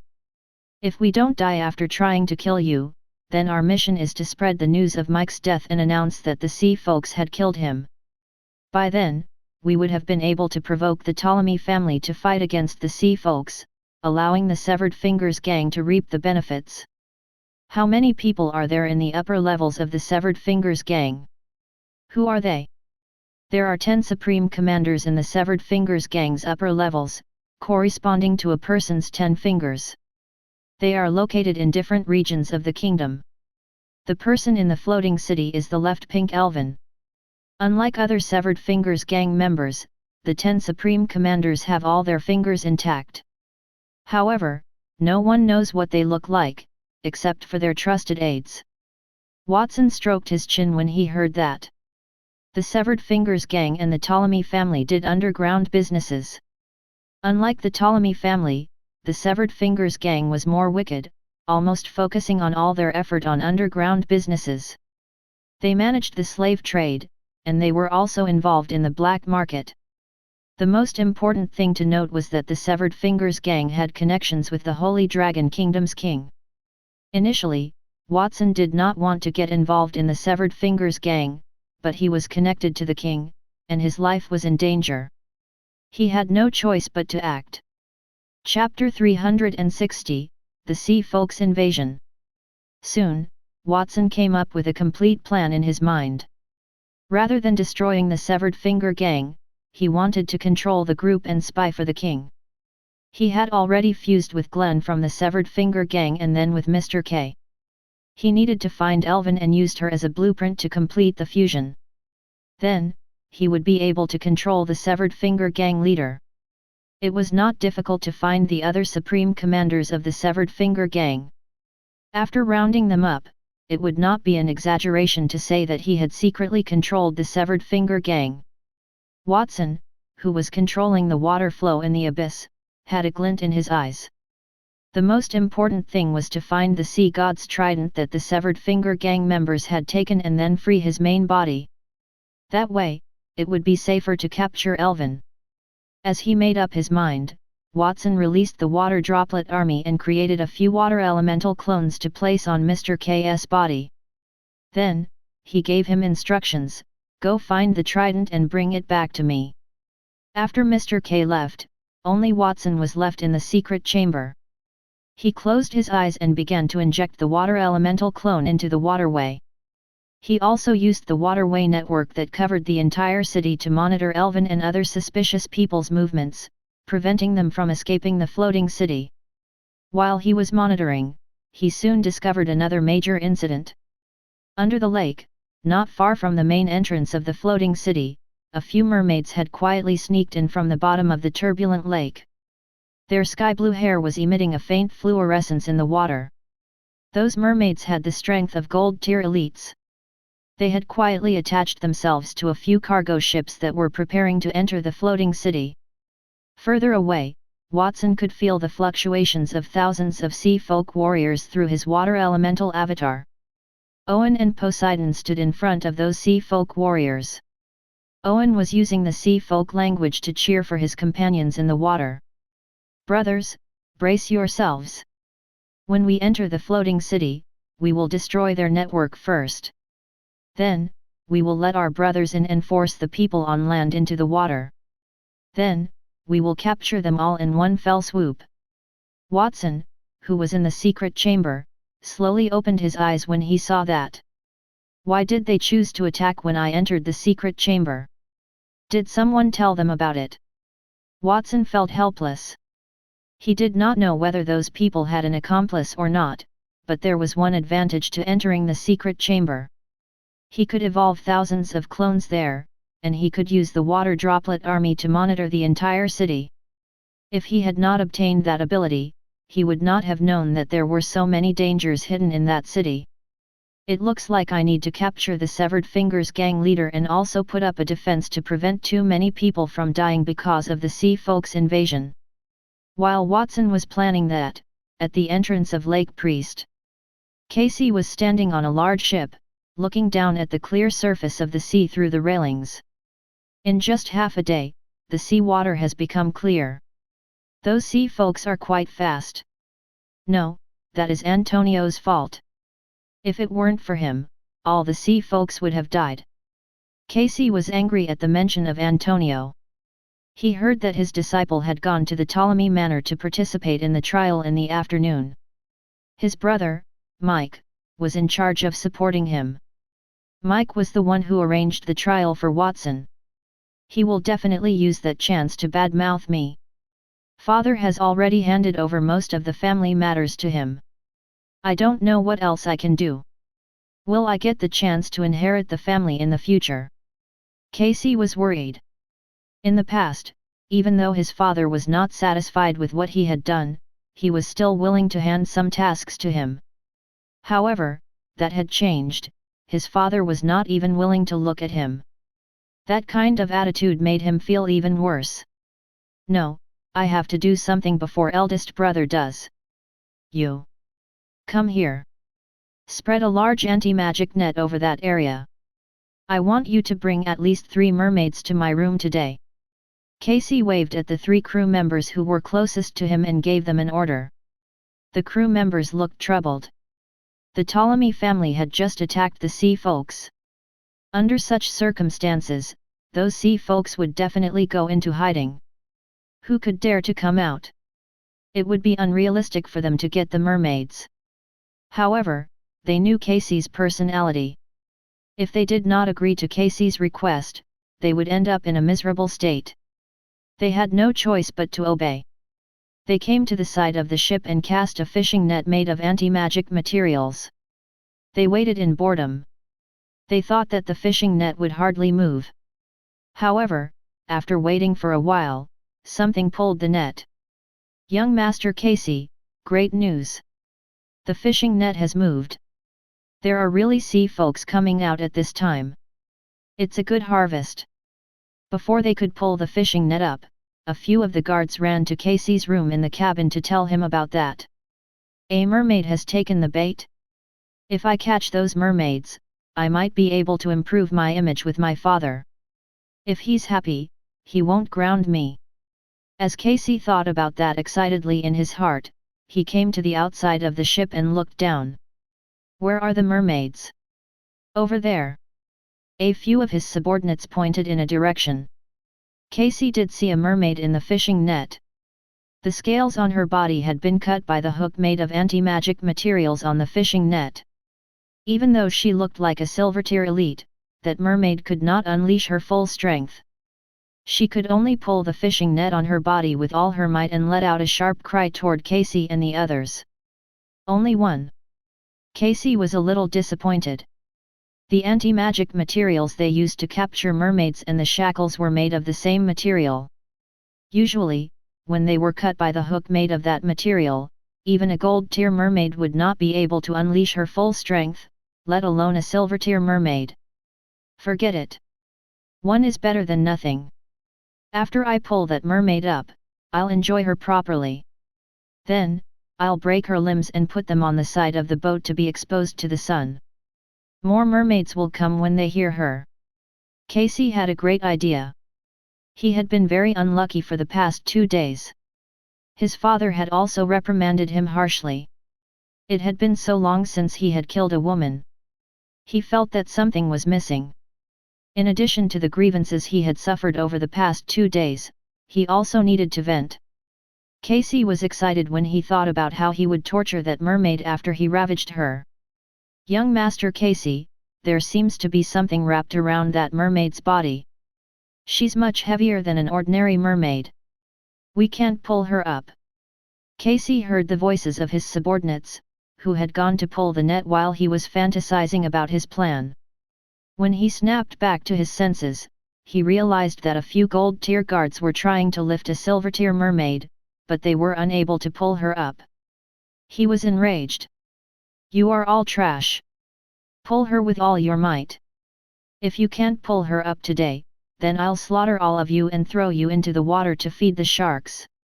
His underlings immediately used all their strength to lift the mermaid into the boat. Pull her up, pull. After shouting excitedly for a while, the underling's expression suddenly stiffened. He stood rooted to the ground and stared blankly at the mermaid's body. He was not the only one who was also stunned. Everyone on the ship was also bewildered. They saw the huge shell cannon in the mermaid's hands. The deep barrel was aimed at Casey's ship. There were at least 100 sea folks in the shell, apart from the pearls that were wrapped in lightning and ready to be filled at any time.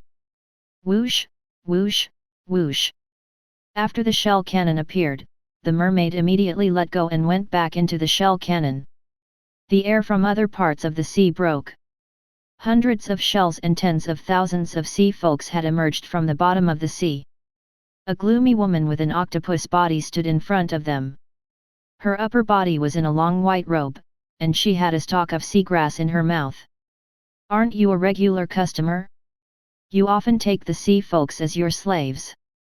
Are you our enemy, young Master Casey? I can't believe that the Ptolemy family has evacuated. Only you dare to stay here. I have to admire your courage.